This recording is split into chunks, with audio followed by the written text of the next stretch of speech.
दोस्तों, इस दुनिया में ताकतवर को ही नियति के यहां जगह मिलती है, कमजोरों की यहां कोई जगह नहीं है। यह बात आपने सुनी ही होगी और इस बात से आप भली भांति परिचित भी होंगे।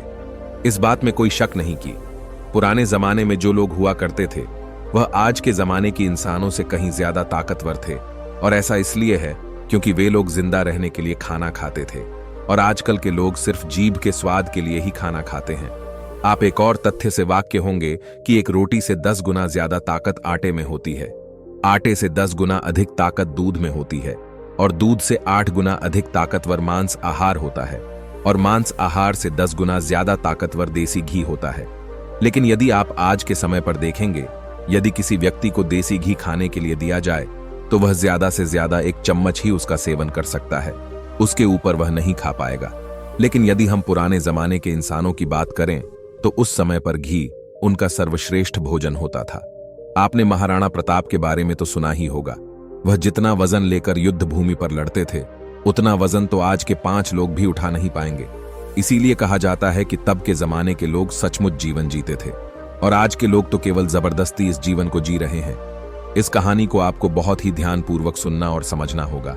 इस कहानी की हर एक सीख को अपने जीवन में उतारना होगा, तभी इस कहानी का मकसद पूरा हो सकेगा। क्योंकि इस कहानी में कुछ ऐसे रहस्य है, कुछ ऐसी बातें हैं जिसे जानने के बाद आपको यह एहसास होगा कि आपका सबसे बड़ा धन क्या है। आपका सबसे बड़ा ऐश्वर्य हमारा स्वास्थ्य ही है। तो चलिए कहानी शुरू करते हैं। बहुत समय पहले की बात है। एक छोटा सा राज्य था। उस राज्य का राजा बहुत दयालु था और वहां की सेना भी बहुत पराक्रमी थी। उस समय एक ऐसा व्यक्ति भी था जो अत्यधिक पराक्रमी था और वह उस राज्य का सर्वश्रेष्ठ योद्धा था। वह इतना ताकतवर था कि एक साथ वह 100 लोगों को भी परास्त कर सकता था और राजा उसके इस पराक्रम से हमेशा बहुत खुश रहते थे। जब भी उससे कोई युद्ध करने जाता तो वह पहले 1000 बार सोचा करता कि क्या उसे युद्ध करना आसान है, क्या उसे हराना आसान है। हर कोई जानता था कि वह बहुत शूरवीर है, बहुत ताकतवर है, इसलिए उसे हराना लगभग असंभव था। वह अपने राजा के लिए हमेशा तत्पर रहता। अपने राज्य के राजा के लिए, अपनी प्रजा के लिए जो कुछ उसे अच्छा होता वह उसे अवश्य करता। एक बार की बात है, वह शूर ईर योद्धा अपना पराक्रम दिखा रहा था। उसी वक्त उसके दोनों पुत्र वहां पर आए हुए थे।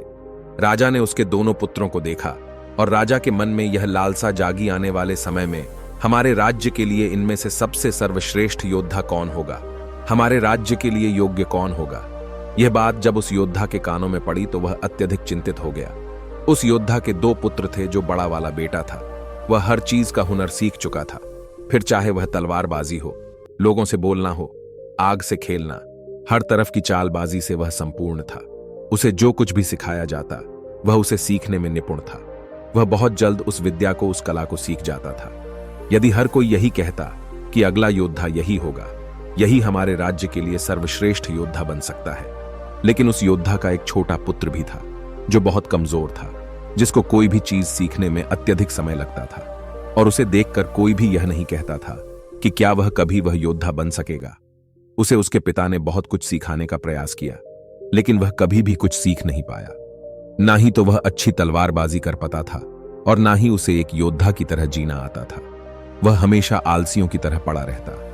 जब भी वह योद्धा अपने दोनों पुत्रों को एक साथ देखता तो उसे बहुत चिंता होती, उसे बहुत तकलीफ होती, क्योंकि वह अपने दोनों पुत्रों को एक समान बनाना चाहता था। वह अपने दोनों पुत्रों में कोई फर्क नहीं समझता था। लेकिन जब भी कोई यह कहता कि बड़ा पुत्र अत्यधिक बलवान है, शूरवीर है, वह एक योद्धा जरूर बनेगा, और जब वहीं पर छोटे बच्चों के लिए कोई यह कहता यह तो कमजोर है, आलसी है, यह भला क्या कर पाएगा, यह सुन उस योद्धा को बहुत तकलीफ होती, बहुत दुख होता। लेकिन वह योद्धा यह जानता था कि इसमें उसके छोटे बेटे की कोई गलती नहीं है।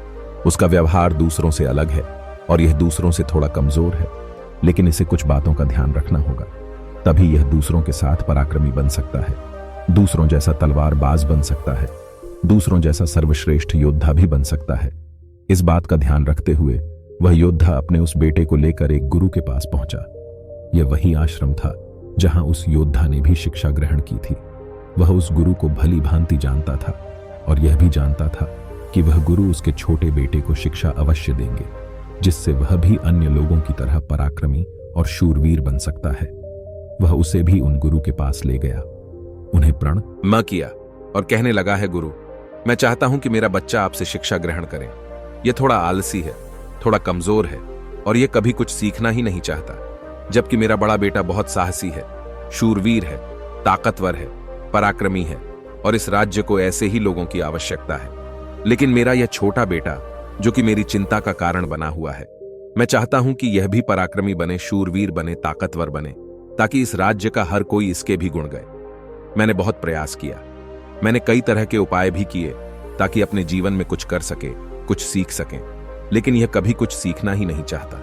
मैं चाहता हूं कि मेरे दोनों पुत्र एक बराबर, किसी में कोई कमी ना हो, इन दोनों को एक बराबर अधिकार मिले, लेकिन यह अपने आलस के कारण, अपनी कमजोरी के कारण हमेशा पीछे रह जाता है। मैंने इसे कई बार समझाया, लेकिन यह है कि मेरी बातों को मानता ही नहीं। मैं अपने दोनों बेटों में कोई भेदभाव नहीं रखना चाहता, मैं दोनों को एक बराबर बनाना चाहता हूं। उस योद्धा की यह सारी बातें सुनकर वह गुरु उस योद्धा से कहते हैं, मैं जानता हूं तुम्हारे पुत्र को क्या तकलीफ है, मैं इसे वैसा ही बना दूंगा जैसा तुम चाहते हो, लेकिन इसके लिए तुम्हें इस कुछ दिन के लिए मेरे पास यहां पर आश्रम में छोड़ना होगा। और मैं तुम्हें यकीन दिलाता हूं कि जब तुम वापस इसे लेने आओगे तो तुम्हें तुम्हारा यह पुत्र इस प्रकार नहीं दिखेगा। इसकी जगह पर तुम्हें वह पराक्रमी, वह ताकतवर बेटा मिलेगा जैसा तुम चाहते हो। वह गुरु अत्यधिक आत्मज्ञानी थे। उस योद्धा के पुत्र को देखकर यह समझ चुके थे कि उसे क्या तकलीफ है और उसे किस तरह से ठीक किया जा सकता है, उसे किस तरह से पराक्रमी बनाया जा सकता है, क्योंकि आखिर वह एक ऐसे योद्धा का पुत्र है जिसे अभी तक कोई हरा नहीं सका था। बस उसे इस बात का एहसास करवाना ही काफी था। वह योद्धा उस गुरु के कहने पर अपने पुत्र को वहीं पर छोड़कर वापस अपने घर की ओर लौट जाता है। उसके बाद उस योद्धा का वह पुत्र एक शिष्य बनाकर उन गुरु के आश्रम में रहने लगता है, वहां के सारे कामकाज करने लगता है, वहां पर वह सीखने लगता है, समझने लगता है और इसी प्रकार कई दिन बीत जाते हैं। और एक दिन सही समय आने पर वह गुरु उस योद्धा के पुत्र से कहते हैं, चलो आज मैं तुम्हें कुछ दिखाना चाहता हूं। इतना कहकर वह गुरु उस योद्धा के पुत्र का हाथ पकड़ लेते हैं और उसे लेकर एक पहाड़ी की ओर चल पड़ते हैं। उस पहाड़ी के ऊपरी छोर पर ले जाकर वह गुरु उस पुत्र से कहते हैं, मैं तुम्हें कुछ सिखाने वाला हूं पुत्र, तुम्हें ध्यान से सीखना होगा, क्योंकि यदि तुमने आज यह बात नहीं सीखी तो तुम अपने जीवन में कुछ नहीं कर पाओगे, कुछ नहीं सीख पाओगे और हमेशा लोग तुम्हें कमजोर और असहाय समझेंगे और उसी दृष्टि से तुम्हें देखा जाएगा। धीरे धीरे कई दिन बीत चुके हैं और अब तुम्हारे घर जाने का वक्त भी करीब आ चुका है, इसलिए आज मैं तुम्हें यहां पर लेकर आया हूं ताकि मैं तुम्हें सिखा सकूं, यह समझा सकूं कि तुम इस धरती पर क्यों आए हो, तुम्हारे आने का क्या कारण है। इतना कहकर वह गुरु उस पुत्र को ऊपर की ओर इशारा करते हुए कहते हैं, ऊपर ध्यान से देखो। उस चील ने अपने पंजों में अपना नवजात शिशु रखा हुआ है। वह चील ऊपर की ओर बढ़ती चली जा रही थी, इतनी ऊंची जाति की बादलों को चढ़कर ऊपर बढ़ती ही चली जा रही थी और वहां पर जाकर वह अपने बच्चों को छोड़ देती है। शिष्य को समझ नहीं आ रहा था आखिर उस चील ने अपने ही बच्चे को इस तरह से नीचे क्यों फेंक दिया। गुरु और शिष्य दोनों इस दृश्य को बड़े ही ध्यानपूर्वक देख रहे थे। जैसे ही उस चील ने अपने उस बच्चे को नीचे की ओर छोड़ा, वह बच्चा तेजी से एक पत्थर की भांति नीचे की ओर गिरता चला जा रहा था और वह जब तेजी से नीचे आने लगा तो उसने कई बार कोशिश की, कई बार प्रयास किया कि वह अपने पंखों को खोल सके, फड़फड़ा सके, जिससे वह हवा की उस रुख का फायदा ले सके, वह भी उड़ सके। लेकिन उसके कई अथक प्रयास के बाद भी उसके पंख नहीं खुल पा रहे थे और वह एक पत्थर की भांति तेजी से नीचे गिरता चला जा रहा था। जैसे जैसे वह नीचे गिरता जा रहा था, उसकी मां भी ठीक उसके पीछे ही थी। उसने ऊपर से अपने पंजे में फिर एक बार अपने उस बच्चे को पकड़ लिया। एक बार फिर वह चील अपने उस बच्चों को लेकर आकाश में ऊपर ऊंचाई की तरफ बढ़ती चली जाती है और फिर से वह ऊंचाई पर जाकर अपने बच्चों को ठीक उसी प्रकार छोड़ देती है। यह देख उस बच्चे को कुछ समझ नहीं आ रहा था कि आखिर ये चील अपने बच्चे के साथ ऐसा क्यों कर रही है। यदि उसके बच्चे को कुछ हो गया तो फिर क्या होगा। चील लगातार इसी प्रक्रिया को दोहरा रही थी। गुरु अपने उस शिष्य का हाथ पकड़ते हुए उसे पेड़ की ओर आगे बढ़े जहां पर वह चील रहा करती थी और उस जगह को दिखाते हुए वह गुरु उसे पुत्र से कहते हैं कि इस जगह को ध्यान से देख लो। ठीक इसी जगह पर वह चील और उसका बच्चा इस पेड़ पर रहते हैं। तुमने एक बात और गौर की, इस पेड़ पर तुम्हें अनेकों फूल देखने को मिल रहे होंगे, लेकिन जहां पर यह चील और इसका बच्चा रहता है वहां पर तुम्हें एक भी फूल नजर नहीं आएंगे, क्योंकि फूल बड़े ही कोमल होते और वह चील चाहती तो इन फूलों को अपने साथ जहां पर रहती है उसे रख सकती थी।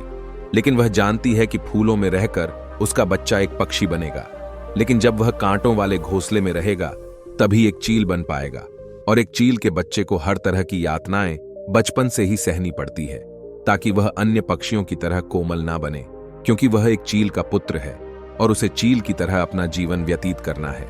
यदि वह बाकी पक्षियों की तरह बनेगा तो उसमें चील वाले वह स्वभाव नहीं होंगे और ना ही उसे कोई चल का पुत्र का सकेगा। ठीक इसी प्रकार तुम भी एक शूरवीर योद्धा के पुत्र हो। यदि तुम चाहो तो अन्य लोगों की तरह अपना जीवन व्यतीत कर सकते हो, तुम फूलों का आनंद ले सकते हो, लेकिन तुम एक योद्धा के पुत्र हो, इसलिए तुम्हें भी कांटों की राहों पर चलना ही होगा। इन कांटों की राह पर चलकर ही तुम अपने आप को मजबूत बना पाओगे, अपने आप को शूरवीर और पराक्रमी बना सकोगे। ठीक वैसा ही यह चील भी कर रही है। वह भी अपने पुत्र को पराक्रमी और शूरवीर बना रही है। वह भी अपने पुत्र को पराक्रमी और शूरवीर बना रही है। वह अपने बच्चों को उड़ान भरना सीख रही है। वह बार बार जाकर अपने बच्चों को इसीलिए नीचे पटक रही है ताकि उसका बच्चा खुद उड़ान भरना सीख ले। जब भी चील किसी को जन्म देती है तो हर बार उसे वही सिखाना चाहती है जो उसने सीखा है। वह एक चील होने का उसे एहसास करना चाहती है। किंतु यदि वही पुत्र किसी और पक्षी के घर पर जन्म लेता तो उसे इस तरह की यातनाएं ना सहनी पड़ती, उसे इस तरह से किसी भी क्रिया से ना गुजरना पड़ता।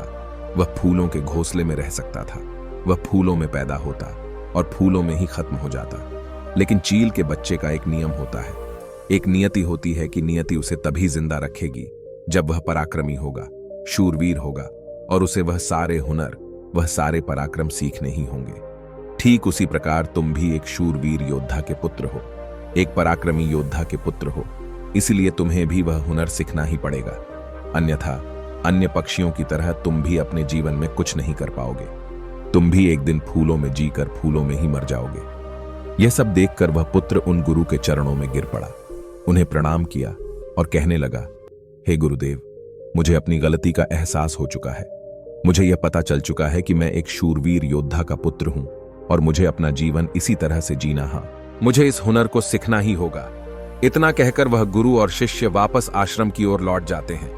वहां पहुंचने के बाद वह गुरु अपने उस शिष्य से कहते हैं, मैं तुम्हें कुछ ऐसी बातें बताने जा रहा हूं जिसे तुम्हें अपने जीवन में उतारना होगा। यदि तुम इन बातों को अपने जीवन में उतार लेते हो और इसे तुम्हें जीवन भर याद रखना होगा। जो कुछ तुमने अभी उस चील से सीखा है वह तुम्हारे लिए एक ऐसी सीख है जिससे तुम्हें कभी नहीं भूलना चाहिए। लेकिन तुम एक चील नहीं हो और चील के बच्चों की तरह तुम इन ज्ञान को भी अर्जित नहीं कर सकते। आखिर तुम एक इंसान हो और तुम्हें इंसानों की तरह ही अपने शरीर को बनाना होगा। आज मैं तुम्हें कुछ बातें बताने जा रहा हूं जो तुम्हें अपने घर जाकर करनी होगी, जिससे तुम एक पराक्रमी योद्धा बन सकोगे और अपने शरीर को स्वस्थ रख पाओगे। क्योंकि एक शूरवीर हमेशा अपने शरीर का ध्यान रखता है। वह हमेशा अपने शरीर को चुस्तीला और फुर्तीला बनाए रखता है, जिसके कारण वह कभी बीमार नहीं पड़ता। तुम्हें भी इस बात का ध्यान रखना होगा। तुम्हें सुबह जल्दी उठना होगा। 6 से 8 घंटे की नींद तुम्हारे लिए महत्वपूर्ण है। इससे ज्यादा कभी मत सोना। सुबह जल्दी उठकर अपना जो हुनर है इसका अभ्यास करना। जिस प्रकार तुम्हारे पिता एक योद्धा है पर सुबह उठकर अपने सभी हुनरों का अभ्यास करते हैं, ठीक उसी प्रकार तुम्हें भी सुबह उठकर अपने सभी हुनर का अभ्यास करना होगा। योग प्राणायाम करना होगा, जिससे तुम्हारा शरीर पूरी तरह से स्वस्थ होगा। और जितना तुम अपने शरीर को स्वस्थ रखोगे उससे भी ज्यादा तुम अपने अंदर की शक्तियों को समर्थ बना पाओगे। और तुम्हें एक बात और याद रखनी होगी, जितना तुम्हें अपने ऊपरी शरीर का ध्यान रखना है उतना ही तुम्हें अपने भीतर के शरीर का भी ध्यान रखना है। अर्थात अपनी मानसिक शक्ति का भी तुम्हें ध्यान रखना होगा, इसे भी बढ़ना होगा। और यह मानसिक शक्ति तुम्हें ध्यान करने से मिलेगी। इसलिए हर रोज ध्यान करना, हर रोज सुबह उठकर प्राणायाम करना, हर रोज सुबह उठकर योगा करना, यह तुम्हें मजबूती प्रदान करेंगे। और यदि इसके बाद भी तुम सुबह जल्दी नहीं उठ पाते हो तो तुम मेरा एक और सबक याद रखना। जिस दिन तुम उठने में लेट हो जाओ, अर्थात जितना समय तुम देरी से उठो, अपने शरीर पर उतने ही कूड़े मरवाना। जब तुम यह क्रिया 4 से 5 दिन करोगे तो तुम खुद ही अपने आप में वह बदलाव देख पाओगे कि तुम अपने आप ही अपने समय पर उठाना शुरू कर पाओगे। दूसरी बात जो तुम्हें हमेशा ध्यान रखती है कि तुम्हें हमेशा स्वादिष्ट और स्वस्थ भोजन ही करना है। ऐसी चीज कभी मत खाना जो तुम्हारे शरीर को नुकसान पहुंचती है। हमेशा तुम स्वस्थ खाना ही खाना, जैसे हरी सब्जियां, फल, दूध, दही और देसी घी। तुम भोजन अपने शरीर के लिए करना, ना कि अपनी जीभ के लिए, ना ही स्वाद के लिए। अगली बात, वह गुरु अपने शिष्य से कहते हैं कि जब भी तुम्हारे मन में कोई चिंता हो, कोई ऐसा विषय हो जिसे लेकर तुम बहुत चिंतित हो, तो ऐसी बात अपने घर परिवार में अवश्य बताना। यदि तुम इन बातों को अपने मन में रखते हो तो यह बातें तुम्हें मन ही मन कमजोर बनाती चली जाएगी। यह चिंता तुम्हें अंदर ही अंदर खाती चली जाएगी और तुम खोखले होते चले जाओगे। याद रखना, जब हमारा मन बीमार पड़ता है तो वह हमारे शरीर को भी बीमार कर देता है। इसलिए कोई भी बात कभी छुपाकर मत रखना। हर बात अपने घर वालों और अपने परिवार को अवश्य बताना। आगे वह गुरु अपने उस शिष्य से कहते हैं, हमेशा सकारात्मक सोच रखना। कभी भी नकारात्मक विचार अपने दिमाग में आने मत देना। सबके जीवन में उतार और चढ़ाव तो आते ही रहते हैं। सभी के जीवन में सुख और दुख लगा ही रहता है। कभी अच्छा तो कभी बुरा जीवन इसी प्रकार चलता रहता है। तुम्हारे जीवन में समय चाहे कैसा भी क्यों ना आए, लेकिन तुम्हें हमेशा एक सकारात्मक सोच ही अपनानी है, जिससे तुम अपने जीवन में आने वाली कठिन से कठिन परिस्थितियों का सामना हंसते हुए और बड़ी ही सरलता से उसका सामना कर सको और जीवन में आगे बढ़ पाओगे। अगली बात जो तुम्हें याद रखनी चाहिए, तुम्हें हमेशा मुस्कुराते रहना है, क्योंकि एक योद्धा यदि चिंतित हो तो उसका राज्य भी चिंतित हो सकता है और तुम्हारी मुस्कुराहट से ही सबको ताकत मिलती है। तुम एक शूरवीर योद्धा के पुत्र हो। तुम्हारी हंसी तुम्हारे चेहरे से अलग नहीं होनी चाहिए। तुम्हारा मुस्कुराते रहना ही तुम्हारे और तुम्हारे राज्य के लिए उचित है, और यह तुम्हारे राज्य को एक सकारात्मक ऊर्जा प्रदान करता है। और तुम्हारा मुस्कुराते रहना तुम्हारे लिए भी अच्छा है। यह तुम्हारे भीतर सकारात्मक ऊर्जा का प्रवाह करता है। गुरु अपने उस शिष्य को आखिरी सीख देते हुए कहते हैं, हमेशा अपने जीवन में दान पुण्य करते रहना, इससे कभी पीछे मत हटाना। तुमने देखा होगा कि राजा महाराजा ऐसे ही होते हैं। दान के समय पर उनसे जो मांगा जाए वह सब देने के लिए तैयार हो जाते, फिर चाहे आप उनका राजपाट ही क्यों न मांग ले। दान पुण्य करना अत्यधिक जरूरी है, और ऐसा नहीं कि दान में तुम केवल धन ही दो, तुम किसी की मदद भी कर सकते हो। इसलिए दान पुण्य के समय पर तुम्हें कभी पीछे नहीं हटना चाहिए। जब हम दान करते हैं तो हमारे मन में एक अजीब सी खुशी महसूस होती है। हमारा मन बहुत खुश होता है, हम बहुत अच्छा महसूस करते हैं, और यह खुशी हमारे शरीर को और भी ज्यादा मजबूत बनाती है। लोगों में यह गलत धारणा है कि जब हम दान करते हैं तो हमारी संपत्ति घटती है, लेकिन ऐसा नहीं है। जब हम दान करते हैं तो इससे हमारी संपत्ति घटती नहीं बल्कि बढ़ती चली जाती है। इसलिए दान करने से कभी पीछे मत हटना। जब भी तुम्हें मौका मिले, जैसा भी तुम्हें मौका मिले, तुम दान अवश्य करना। इतना कहकर गुरुवर शांत हो गए और शिष्य उन गुरु के चरणों में प्रणाम करके उनसे कहता है, हे गुरु, आपने जो मुझे शिक्षा दी है, यह शिक्षा मैं जीवन भर याद रखूंगा। इसे मैं कभी भुला नहीं पाऊंगा। हे गुरु, अब मुझे आज्ञा दीजिए। मैं अपने घर जाना चाहता हूं। अपने पिता की तरह एक पराक्रमी योद्धा बनना चाहता हूं। इतना कहकर वह शांत हो जाता है और गुरु उसे आशीर्वाद देते हुए उस शिष्य को उसके घर जाने की आज्ञा प्रदान करते हैं। दोस्तों, उम्मीद है आपको यह कहानी पसंद आई होगी। नमो बुद्धाय।